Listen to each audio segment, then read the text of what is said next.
1995 ခုနှစ်အောက်ရင်ဝင်ရောက်ဘတ်စကားတွေကိုရင်းမာတက်ဆင်ထားတဲ့ CNGO တွေကိုပါအနှံစီပြီးလူစည်းရည်တင်သွင်းခွင့်စလစ်တွေနိုဝင်ဘာတတိယပတ်လောက်မှာစတင်လဲလှယ်ပေးသွားမယ်လို့ရန်ကုန်တည်ယူပို့ဆောင်ရေးကြီးကြပ်ကွပ်ကဲမှုအာဏာပိုင်အဖွဲ့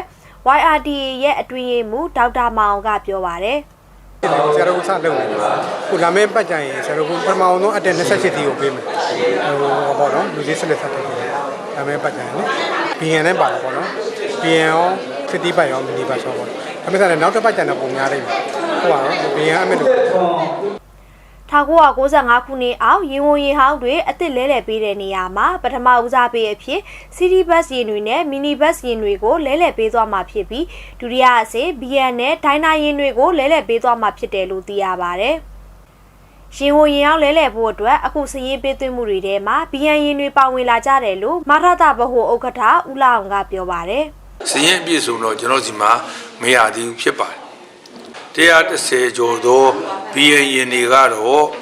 အဲ့ဒါကျွန်တော်တို့ကအပ်မယ်လူစည်းစလစ်ထုတ်ယူမယ် CNG အပ်မယ်ဆိုတာတော့ကျွန်တော်တို့စီသတင်းပို့ထားပြီးပါပြီ1995 ခုနှစ်အောက်ရင်ဝင်ရင်ဟောင်းလဲလှယ်တာနဲ့ပတ်သက်ပြီးလာရောက်လဲလှယ်ကြတဲ့ရင်အားလုံးကိုလူစည်းစလစ်မပေးတော့ဘူးဆိုတဲ့လူမှုကွန်ရက်တွေမှာပြောဆိုနေမှုတွေဟာလွဲမှားနေတယ်လို့ဒေါက်တာမောင်ကပြောပါတယ်ကျွန်တော်ရတာအထူးခွင့်ပေးထားတာလေအဲ့ဒါပေးမှာဒီကိုတက်တဲ့ခါ